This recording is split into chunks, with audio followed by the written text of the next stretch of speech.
e falar de um time incriticável? Ou quero saber se vocês enxergam defeitos na malvadeza do Flamengo ontem em Belo Horizonte? Ontem vendo o jogo, pensei, esse pessoal aí que tá na Copa América pode continuar lá. Não tem problema, não tá precisando. O Flamengo Quero não tá saber se alguém aqui dele. consegue apontar defeitos na malvadeza do Flamengo ontem em Belo Horizonte, num dia em que o Tite poupou o Pedro, simplesmente. Um jogador titularíssimo que vem fazendo tanta diferença. E mesmo assim, o Flamengo foi a Belo Horizonte, enfrentou um time que atravessa a crise técnica e aplicou um resultado até aqui o mais impactante da rodada. Vamos rodar aqui os melhores momentos. Você consegue apontar defeitos nesse Flamengo ontem, Lano? Olha, difícil, né? Um time de muita qualidade, com poucos defeitos. E o Atlético dando a oportunidade para o Flamengo que eles mais gostam. Eu acho que foi desde da volta do Bruno Henrique, eu acho que foi o melhor jogo dele.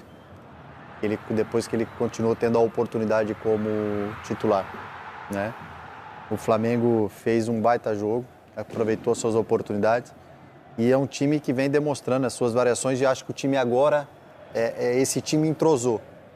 Tanto é que ele está jogando mesmo assim, tendo as suas oportunidades e o Atlético teve. Eu acho que assim, no meu ponto de vista, o Atlético, ele tem as suas fragilidades, mas assim, eu acho um desperdício o Scarpa ficar longe do Hulk e do Paulinho. Né, que são o Scarpa, mesmo ele estando na lateral, é um cara que está a todo momento lá criando chance, cruzamento, bate bem na bola. E o Paulinho e o Hulk são os dois caras de criatividade do Atlético. E então é isso, eu acho que pegou um time, Flamengo, que agora encontrou a sua forma de jogar mesmo com esses jogadores que estavam um pouco desentrosados, mas agora já encaixou. O Bruno Henrique novamente jogando bem, fazendo os gols. O Gerson, né? Então os meninos aí, o Wesley vem um baita jogo. Então assim, o Flamengo agora encontrou seu caminho jogando bem e um Atlético que tem dificuldade para jogar dentro da sua casa. Não sei, cara, me passa a impressão, a gente sempre espera muito do Flamengo pelos elencos que ele monta, né? E o Flamengo me passa a impressão que quando você consegue ter uma comissão técnica que coloca as coisas no seu devido lugar, as coisas no devido lugar do Flamengo, é brigar sempre ali na parte de cima da tabela. É isso aí, as coisas no devido lugar, é isso aí. É um Flamengo que a gente falava antes de ter a Copa América, né? A preocupação era que o Flamengo enfraquecesse nesse momento. E é o momento que o Flamengo passa com mais tranquilidade. O momento que mais poderia ameaçar a soberania de elenco, né, do Flamengo. É o momento em que o Flamengo mais encaixa, ao meu ver. Ele fica mais forte. E veja só, o Flamengo tem jogado de uma maneira diferente, porque não tem o Arrascaeta e o De La Cruz. Não controla mais o jogo pela posse, não aquele time que vai cozinhando o adversário, que tem aquela qualidade toda embora tenha muita qualidade no elenco, mas não é mais aquele jogo que vai cozinhando o adversário. Hoje é um time vertical, que ataca, que domina pelo espaço, com uma marcação muito bem feita, uma marcação bem postada. Por isso que o Galo ontem não teve vez. Um time que para mim, está mais forte ainda, porque ele conseguiu ainda se reinventar. Então, quando voltam Arrascaeta e De La Cruz, que acho que hoje ainda vão ter que brigar por espaço, estou fazendo uma brincadeira aqui, mas vai dar ainda mais possibilidade ao Flamengo. Então é um Flamengo que já sabe jogar de formas diferentes, além daquilo que a gente imaginava, e vai se consolidando na liderança do campeonato. Daí o Flamengo começa a semana com esse debate em torno do Gabigol, se fica, não vai, continua essa novela eterna. O Tite poupa o Pedro. E o Carlinhos, que é um jogador que veio do Nova Iguaçu, que não tem o mesmo tamanho, o mesmo cartaz, não é badalado, entra, faz um gol de centroavante, assim, faz exatamente o papel do Pedro ali no primeiro tempo. E quando o Pedro entra no segundo tempo, dá aquele passe. O que é aquilo? Um jogador do tamanho do Pedro, cara, aquilo é um negócio, assim, tá todo mundo encantado, assim, tá todo mundo numa Repertório numa fase... do Flamengo, né? Repertório... Sim, te ataca por todos os lados. Repertório de qualidade, repertório de infiltração. Você tem velocidade, tem qualidade com a bola no pé, tem chute, tem bola parada. Então, assim, é um time que até o final do Campeonato Brasileiro, ele continuando na frente, os outros de trás aí vão... Foram 7 jogos durante a data FIFA. E é um momento em que os secadores do Flamengo seguramente se animaram. Falou, opa... Sem Pulgar, De La Cruz, Arrascaeta, Vinha, Varela, 5 jogadores. Você titulares fala, antes da Copa América. Você fala, caramba, é agora que os caras vão derrapar. Agora, talvez na volta, o Varela e o Vinha tenham mais dificuldade para ser titulares. Arrascaeta e De La Cruz, com certeza. Mas... E foram 5 vitórias, um empate e uma derrota. E a derrota foi num campo em que o Flamengo, até nos seus melhores momentos, costuma perder mesmo, que é para o Juventude em Caxias. Então tem muito a ver com o que o Rizek falou. Quando as coisas estão em ordem, quando a comissão consegue ter um excelente trabalho, hoje é um Flamengo forte em marcação. Então é legal ter um baita elenco, mas tem que ter um trabalho por trás que sustente tudo isso. Essa é a sequência, 2-1 no Grêmio, 1-1 contra o Furacão, a sequência com os desfalques da Copa América. A vitória sobre o Bahia, 2-1. É óbvio que nem todos os jogos do Flamengo foi brilhante. Contra o Cruzeiro, por exemplo, ele precisou de uma jogada de bola parada para ganhar o jogo. O Cruzeiro estava jogando bem. Agora, ontem, não tenho dúvida de que dessa sequência foi o grande jogo. Foi o melhor, Flamengo, né? sem dúvida. Mas o Tite não abre mão do time dele, né? O time dele é muito competitivo, né? É um time bem organizado, competitivo, pressiona a bola a todo momento. Principalmente quando se passa do meio campo para trás ali, é pressão na bola a todo momento. E ele rouba muito a bola na transição ali, de meio campo. Aí ele tá com essa qualidade, você viu a bola que o Pedro meteu ali para infiltração, na transição com o Bruno Henrique. Cara, é dificuldade. Aí você vai, aí tem para voltar aí Arrascaeta, tem o Cebolinha. Cebolinha. É verdade, o Cebolinha. É o De La Cruz, então assim, e aí eu sempre gosto de buscar assim, nessas questões de pontos corridos, às vezes os jogos finais. 4 jogos finais. Quais são os 4 jogos finais que o cara vai enfrentar? Às vezes tem um confronto direto, aí beleza, mas você vai buscar ali os últimos jogos do Flamengo, o Flamengo tem ali para decidir o último jogo na sua casa, no Maracanã. Então, por que eu sempre faço essa conta? Tanto para cair, o time que está na zona de rebaixamento, e o time que está para ganhar o campeonato. Porque, basicamente, às vezes um time vai estar ali brigando por zona de Libertadores, ou vai estar brigando por zona de rebaixamento, ou vai estar brigando para ganhar. Normalmente, o time que já está brigando por zona de Libertadores, ele está mais tranquilo. O que está embaixo da zona de queda, basicamente, às vezes um time organizado e bom como o Flamengo é bom de enfrentar, porque ele vai ter que jogar para o ataque. E aí a fragilidade do time adversário, às vezes, facilita o jogo do Flamengo. Martim, e como você que está acompanhando, como jornalista de perto, os bastidores da situação envolvendo o Lucas Paquetá na Inglaterra, como você encara a notícia que o Caio Mota publicou ontem, com atualização hoje, inclusive no GE, de um interesse do Flamengo de que, enquanto esse imbróglio estiver durando, o Flamengo pensa em trazê-lo para o Brasil. Como é que você encarou essa notícia? Eu achei uma notícia quase natural, porque assim, o West Ham... Ficar na Inglaterra é um ambiente difícil para o Paquetá, né? Os jornais estão batendo muito tal, na situação ali. Eu acho muito difícil que o West Ham consiga vendê-lo, porque ele estava com tudo acertado com o Manchester City na temporada passada, quando saiu a notícia que ele estava sob investigação. Essa situação 70 milhões de libras. Não andou. Sabe quem ia lucrar com isso? Quem? É um Textor. Porque o Lyon ainda tem um direito sobre uma futura venda do Paquetá. Então, assim, ia ser um negócio grande, muito grande. Ia ser uma das maiores vendas da janela europeia, com certeza. Nesse ano, de novo, estava tudo reafirmado, o negócio estava tudo certo de novo, caso o Lucas Paquetá fosse inocentado. Mas aí veio a acusação contra ele. Então, eu acho natural que o West Ham queira... que já sabe que não vai conseguir vendê-lo enquanto isso não estiver resolvido. E eu acho natural que o Flamengo, que é o time mais rico do Brasil, o time que tem dinheiro para pagar o Lucas Paquetá, e é o clube onde ele foi formado, onde ele vai se sentir em casa e tal. Então, eu acho uma solução natural. Mas essa notícia de hoje que o Caio Mota deu, que o clube inglês só aceita vender, torna as coisas impossíveis, né? Ou pelo menos muito difíceis, porque quem vai comprar um jogador que está numa situação dessa?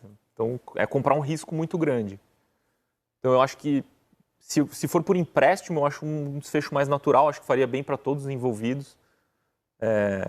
Agora, se o clube inglês bater, se o West Ham bater o pé e quiser só vender, eu não vejo como o Flamengo não tem 70 milhões de euros. Por mais dinheiro que tenha, 70 milhões de euros são...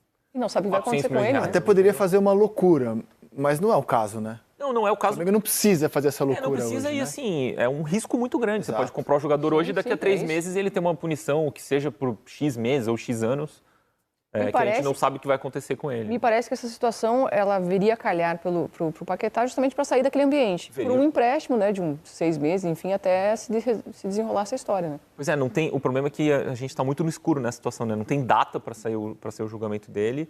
O que todo mundo na Inglaterra diz, inclusive dirigentes do West Ham, quando falam em off, como a gente diz, né, sem aparecer, para quem cobre o clube lá é que eles esperam uma punição muito dura para o Paquetá por tudo que aconteceu, tal. Então é uma situação assim, a gente precisa ver o que vai acontecer. Anteontem o Lopetegui, que é o novo técnico do West Ham, deu uma entrevista coletiva e disse que conta com o Paquetá. Mas isso foi antes de sair a notícia, né? Isso foi no dia 1º, segunda-feira. Então, não sei. Acho que seria bom para o jogador, acho que seria ótimo para o Flamengo, acho que poderia ser até bom para o West Ham, que poderia tirar o jogador do olho do furacão. Mas é uma operação difícil porque a situação dele é muito complicada lá. Muito complicada, assim, não estou dizendo que ele vai ser punido, mas muito difícil de entender mesmo. Pelo momento, né? Não tem... Claramente, a Associação de Futebol da Inglaterra está lutando pela condenação dele. Sem dúvida. Ela acredita na culpa do Paquetá e ele tem que se defender, né? Isso, ele já foi acusado formalmente. Eu li a minha visão, quando o Flamengo tentou o empréstimo, eu pensei assim, cara, como isso ainda pode se arrastar por uns meses, você dá uma sobrevida à carreira do jogador. Isso. Ele vai jogando aqui enquanto o caso se resolve em todas as instâncias lá, mas com essa informação que o GE traz hoje de que o West Ham quer vendê-lo, me parece que o caso esfria bem. Quem vai comprar um jogador que a qualquer momento pode ter a sua carreira encerrada, porque é muito provável que uma punição aplicada na Inglaterra seja depois pela FIFA aplicada em nível mundial. Então... Agora, mostra como o clube não está para brincadeira, né? Já tem um elenco, se não for o melhor, vamos debater que é o segundo, está entre os 2 melhores da América do Sul, eu acho que é o melhor. E nunca está de olho fechado para uma oportunidade que possa aparecer. Não é que você fala em saída, não. De La Cruz está de saída, ou a Arrascaeta tem proposta, não. É um recado assim, ó, estamos aqui, chegamos para chegar mesmo. O Tite explicou, bom, apesar desse elenco estelar, o Flamengo não tem um jogador assim como o Gabigol nesse momento, que está afastado para a reserva do Pedro. Então ontem o Pedro não joga, jogou o Carlinhos, chamou a atenção de todo mundo, né? Justamente contra o Galo, em Belo Horizonte, vai poupar o Pedro e o Tite explicou a decisão dele. Dá uma olhada. Estava engatilhado hoje, se não ganha ou se perde, porque poupou o Pedro. Estava escancarado. Ninguém poupou o Pedro, gente. O Pedro sentiu a perna ontem à tarde. Ele correu o risco de não vir, aí se predispôs a vir para cá. Eu sei que a imprensa ela é também de Minas, mas eu tenho que falar para o pessoal, para a torcida, direcionar para a torcida do Flamengo, ninguém poupou ele, eu não sou maluco, eu não sou... Cara, todos os indícios estavam, eu externei isso para toda a direção, o presidente, ele estava sentindo, era um risco temerário de iniciar com ele para estourar o cara, ele ia estourar. Muito bem. Ou seja, poupou. Cara, tirou... Não tem nenhum problema, Tite, tá tudo bem. Semântica, poupou. Ele ia se machucar. Por necessidade, não foi uma escolha técnica, né? Tá tudo bem, é isso. Perfeito. Tinha manchete pronta, não, tá tudo bem. Também. Não, e é natural que surja essa dúvida. O cara tá decidindo todos os jogos pro Flamengo. De repente ele não joga. Numa partida dura contra o Galo em Belo Horizonte, é óbvio que vai chamar a atenção. O Pedro não está no time titular, está o Carlinhos, né? Normal que isso tenha chamado a atenção. Era óbvio, isso era a grande curiosidade que a gente tinha até o Tite esclarecer que sim, poupou o Pedro. Pois é. Como bem e disse foi o Martim. Correto, deu tudo certo. Foi uma boa decisão. Olha, eu estou incomodado de debater arbitragem hoje, porque, por exemplo, acho que existem... Você pode concordar com uma decisão da arbitragem, você pode discordar e você pode chamar de erro. Discordar de uma decisão da arbitragem nem sempre é dizer que ela errou, né? Você tem que, às vezes, deixar uma porta aberta para entender a margem de uma decisão.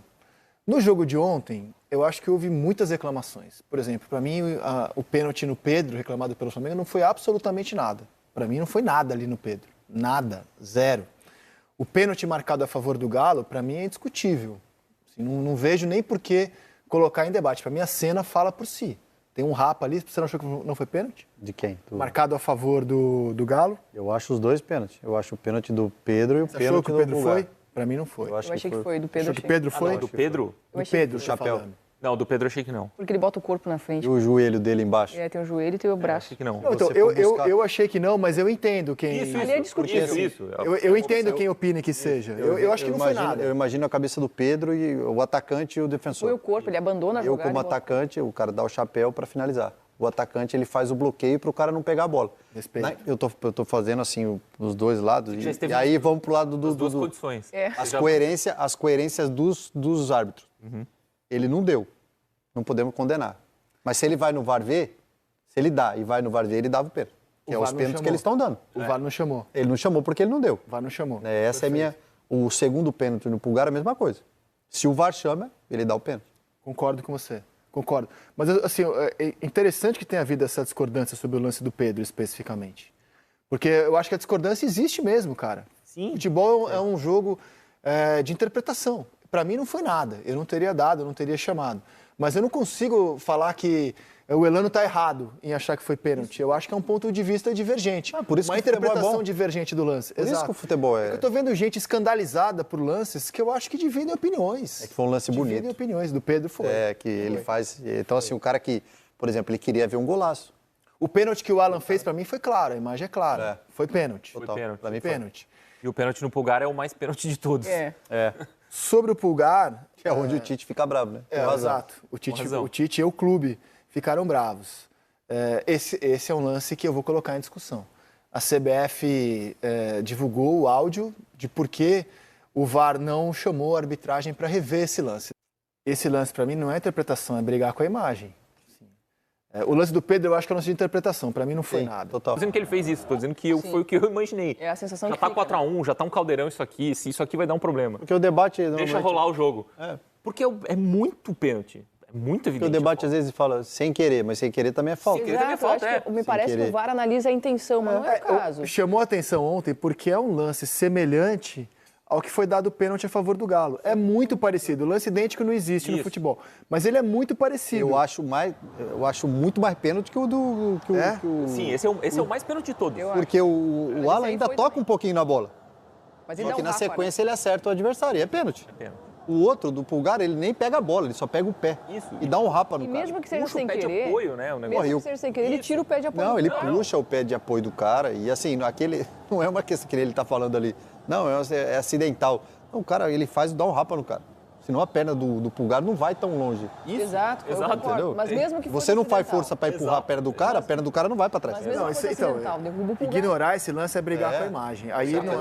Esse lance especificamente é brigar com a imagem. certeza. Temos um erro claro aí de arbitragem. No lance do Pulgar, todos nós Pênalti, entendemos Não, que a muito arbitragem pênalti, errou. Ok.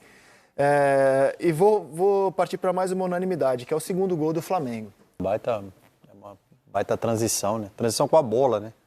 Vamos Não é falar uma transição só de corrida, é uma transição não é. com Só não, jogo. só não é o melhor gol da rodada, teve o primeiro gol de São Paulo ontem, contra o Atlético Paranaense também. Gol meio parecido, assim, na Foi um golaço também, né? construção. Foi um gol do Ferreirinha. Eu não vou dizer nem que eu estou imaginando, porque eu tenho essa informação. A tranquilidade que os dirigentes do Flamengo, depois de Sampaoli, Vitor Pereira, Mas é exatamente... eles têm nesse momento É com a isso, comissão do é Tite, isso. cara. Mas o Flamengo precisava disso, precisava de um pouco de tranquilidade, precisava de um pouco de previsibilidade, assim, no bom sentido, sabe? O Tite assim, entrega isso aí. O Tite Vamos chegar num lugar legal, vai dar tudo certo, vem aqui, confia em mim. Se você tiver paciência, Se tiver paciência, não equilíbrio, atrapalhar. de vez em quando vai ter um empate, tá O tudo bem. Tite para mim, ele tá entre Jorge Jesus aí, pô. É um cara muito preparado. Tite, 2 Copas do Mundo, o cara que campeão do Libertadores, montou um time do Corinthians que jogava do mesmo jeito, E quando você consegue muita convencer- qualidade, ganhou a Libertadores depois das dificuldades. É um treinador que é primeira prateleira, né? Então, assim, sua comissão, seu trabalho, conceito, ideias, sua experiência como ex-jogador, como treinador, vivenciou, tem quantos anos que ele já está na estrada aí, e pega um clube em ascensão com toda a estrutura, com esse tanto de qualidade, não é fácil vencê-lo, o time dele. Cara, com o Vitor Pereira e o Sampaoli era um BO por dia, cara. Às vezes mais de um BO por dia. Era uma aventura nova cada dia. Um dia toma 30 finalizações, no outro dia ganha de 5-0. Era tudo uma... Curtindo a vida doidado, no mau uma- sentido. Não, e tinha coisa de... O ambiente do futebol do Flamengo era um ambiente deteriorado. O Pedro tomou um soco na cara dentro do vestiário. Assim, absurdo, isso, né? isso nunca vai acontecer com o Tite ali. Nunca. É nunca. diferente as condutas, né? Hoje a gestão humana, ela é fundamental para um trabalho de treinador, de comissão. E o Tite é um cara desse cara. E eu sempre também falo da comissão. Você ter ali dentro Bem, da sua comissão esses gestores de crises é fundamental, assim, né? O Tite é muito respeitado, né? Quando ele Agora, convence esse time ser marcador, ele é muito respeitado. O torcedor